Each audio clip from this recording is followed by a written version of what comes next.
잘 아시다시피 박정희 전두환 군사독군 독재 정권 시절에 민주화를 위한 학생운동을 탄압하기 위해 학생운동에 가담했던 학생들을 강제 징집하고 또 전향 및 프락치 활동을 강요하기 위한 대규모 공작 사업들이 자행됐습니다. 저도 역시 80년 신군부에 의한 비상계엄 조치 이후에 강제 징집된 바 있고 82년 말부터 진행됐던 녹화 사업의 피해 당사자이기도 합니다. 지난 10월과 11월 진실과 화해위원회는 국가 공권력에 의한 중대한 인권 침해 사건으로 규정한 바 있고 국가기관이 피해 사실을 인정하고 피해자들에 대한 공식 사과, 피해 조사기구를 설치할 것을 권고 촉구한 바 있습니다. 그리고 피해 당사자들이 이와 관련돼서 국가를 상대로 한 재판을 소를 제기해서 지난 12월 22일 서울중앙지법도 피해자들에게 각 9천만 원의 위자료를 지급하라고 판결한 바 있고 법무부는 이 사건에 대해서 정부 책임을 인정하고 피해자들의 신속 피해 회복을 위해 항소를 포기하기로 결정했다고 입장을 발표한 바 있습니다. 또 한동훈 장관도 이와 관련돼서 사과를 표명한 바 있죠. 이런 진행 사건들이 과 관련해서 오늘 피해 당사자인 기구에서 이기진화위의 공고사항 이행을 촉구하는 오늘 기자회견을 진행할 예정이라는 말씀을 드리고, 강제징집의 역사는 참 길고도 깁니다. 1964년 한일협정 반대 시위로부터 1990년대 초반까지, 그리고 불법 체포, 불법 연행, 불법 금과 고문 및 강요를 동반한 뿌락치 강요 공작은 1982년부터 1990년까지 자행되었습니다. 현재까지 알려진 피해자만 해도 약 3천여 명에 달하고 이 불법 행위 때문에 8분이 국가에 의해서 희생되었습니다. 이 모든 과정에서 국방부, 내무부, 문교부, 검찰청, 병무청, 보안사령부 등 국가기관은 고의로 치밀하게 공모했습니다. 이들은 헌법과 병역법 등 현행 법률을 위반하여 피해자들을 강제로 입영시키고 그것도 모자라 녹화 선도 공작을 통해 고문하고 자신의 친구와 동료를 상대로 한 뿌락치 공작을 강요했습니다. 이런 불법 행위가 자행된 기관의 공통점은 하나입니다. 바로 불법으로 권력을 탈취한 독재 정권이라는 점입니다.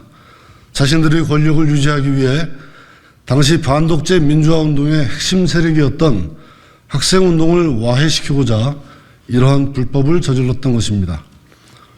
국민의 자유와 인권과 행복 추구권을 보장해야 할 국가가, 병역법 등 당시 현행 법률을 준수해야 할 국가가 헌법에서 정한 자신의 의무를 저버리는 끔찍한 불법 행위를 저질렀습니다. 꽃 같고 꿈 많은 나이였습니다. 무궁무진한 가능성이 열려있는 미래, 그리고 구체적인 계획을 가진 젊은 청춘이었습니다. 그러나 국가가 저지른 불법 행위 때문에 어느 날 갑자기 삶이 통째로 바뀌었습니다. 또 평생을 마음에 커다란 납덩이를 하나씩 달고 살아왔습니다. 지난 11월 8일 국회 예산결산특별위원회에서 국방부 장관 등은 대학생 강제징집 및 뿌락치 강요 공작 사건과 관련한 김용호 의원의 질의에 대해 사과를 표명했고, 이 사건에 관한 진실화해위원회의 권고사항 이행계획을 12월 21일까지 성실하게 마련하겠다고 답변한 바 있습니다. 이제 우리는 진실한 사과는 어떠한 내용과 형식으로 이루어져야 하는지, 피해 회복을 위한 이행계획에는 어떠한 내용이 담겨야 하는지 등에 관한 우리 입장을 밝히고자 합니다. 마지막으로 지금 현재 국가는 40여 년 전 독재 정권들이 저지른 끔찍한 불법 행위들과 이제는 스스로 완전히 결별하기 바랍니다. 기자 여러분께서는 관심을 가지고 이 사건을 끝까지 살펴봐 주시기를 부탁드립니다. 2023년 11월 8일 국회 예산결산특별위원회에서 교육위원회 김영호 의원의 대학생 강제징집 및 불합치 강요 공작 사건 관련 질의에 대해 국방부 장관, 행안부 장관, 교육부 장관, 경찰청장, 병무청장은 사과와 함께 법적 기한인 2023년 12월 21일까지 진실화해위원회에 권고사항에 대한 이행계획을 제출하고 권고사항을 이행계획에 따라 성실하게 이행하겠다고 답변하였습니다. 대학생 강제징집 및 불합치 강요 공작 피해자인 이종명 박만규 목사가 국가를 상대로 제기한 소송과 관련하여 법무부가 피해 회복을 돕기 위해 항소를 포기하기로 결정하고 법무부 장관이 피해자에게 사과하였습니다. 대학생 강제징집 및 불합치 강요 공작 사건 피해자인 피해자 단체인 강제징집 녹화 선도공작 진상규명위원회와 녹화공작 강제징집 국가폭력 피해자들을 위한 기독교대책위원회는 국방부 장관, 행안부 장관, 교육부 장관, 경찰청장, 병무청장의 사과와 이행 약속에 대해 만시지탄이지만 환영합니다. 또한 해당 소송과 관련하여 피고 대한민국의 법률상 대표자인 법무부 장관이 사과의 입장을 밝히고 항소를 포기한 것에 대해 국가가 오래전에 할 일을 이제 와서라도 실천하였다고 평가합니다. 지난 수십 년 동안 이 사건으로 고통받았던 우리 피해자와 피해자 가족은 사과와 이행계획이 말뿐이 아니라 실질적인 조치가 이루어질 수 있도록 다음과 같이 제안합니다. 첫째, 해당 사건에 대해 질의에 대한 답변 형식의 사과가 아니라 국가의 불법 행위에 대해 가해자로 지목된 5개 부처의 책임자가 공동으로 피해자와 가족들에게 공식 사과하는 것이 타당합니다.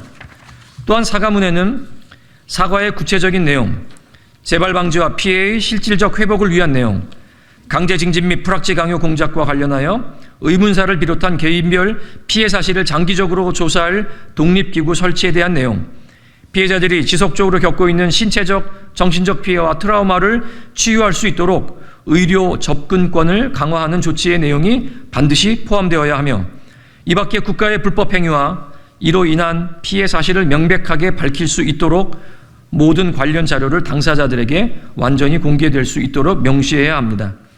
둘째, 위 내용에 대한 원활한 협의를 위해 피해자와 전문가가 함께 참여하는 협의체 구성을 제안합니다. 셋째, 법무부는 법무부 장관의 사과가 실효를 거둘 수 있도록 현재 시행되고 있는 대학생 강제징집 및 불합치 강요 공작 사건 관련 소송에서 소멸시효 주장의 폐기 등 실질적 전향적 조치를 요구합니다.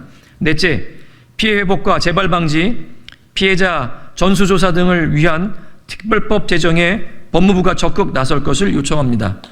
진실과 정의가 바로 서는 민주사회는 우리가 함께 만들어가야 합니다.